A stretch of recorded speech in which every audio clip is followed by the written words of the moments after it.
Hello everybody, this is Tezlon. Welcome aboard the Train of Thought, where we look at various concepts and transport fever and kick the bull off the tracks.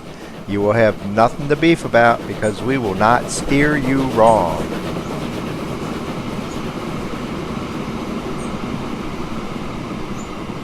We've collected all the data on the map with about a 27 millimeter elevation change. Phase 1 running from 1850 to 1870, what did we discover? Well, number one, the clear loser for an initial track when you have to negotiate elevation change are the single engine trains. With one consist. The single train with 6 cars barely made any money at all, less than $100,000 over 20 years, and came in next to last. And when you tack 2 more cars on it, predictably it did much worse. It ended up losing $627,000 over 20 years and came in dead last, far behind the other engine configurations. Now, it gets a little bit more interesting when you look at the double engines on a single train and the shorter trains with split engines, because the double engine with 8 cars won in terms of who made the most money, who reduced the loans the most over a period of 20 years. There's no doubt about that. It barely edged out the double with 6 cars by $62,000, which over 20 years is only $3,000 a year. That's almost a tie, not quite. And then the smaller version of the twin engines, the 2 trains with 3 cars apiece and an engine apiece, took 3rd place, and its bigger brother with 4 cars basically tied it. $12,000 of difference over 20 years. That's really a function of who got to the station on what day. And as you saw in a couple of the runs, we had a train get into the station right as the year changed over. We saw another train just miss the station by 1 or 2 days and things like that. Although they show up in the final numbers, realistically when you're playing, don't really make that much of a difference. But here's the thing. The double 8 won. If you just look at the hard numbers, the double 8 won. And if you're planning on building a starter line that you're going to keep single tracked for the rest of the game, perhaps there's only 2 cities it can possibly serve from that resource center, and you have somewhere else on the map where you're going to duplicate the same product that's closer to where you want it shipped, the other product that. So you're just looking for a nice medium length line that you can set up quickly and run to make your beginning profit. You're never going to double line it.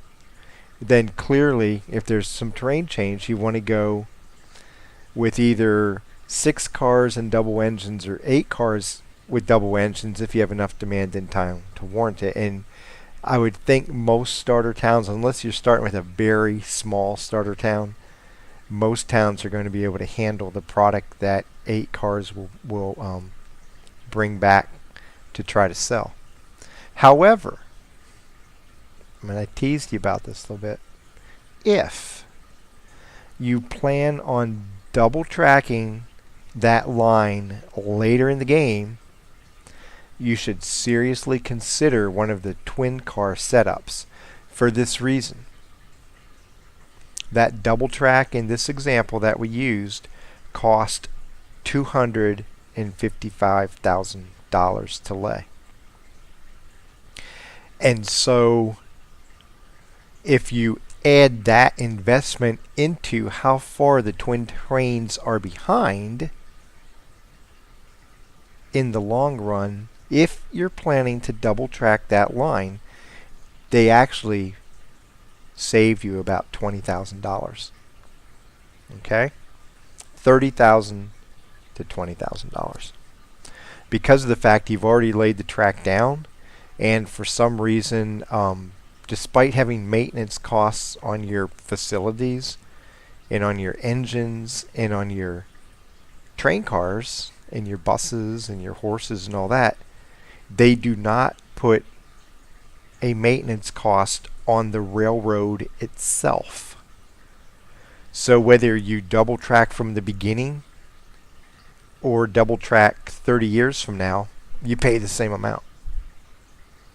There is no maintenance cost on the rail that you have on the ground. A little bit inexplicable, but that's how they do it. So if you're looking to the future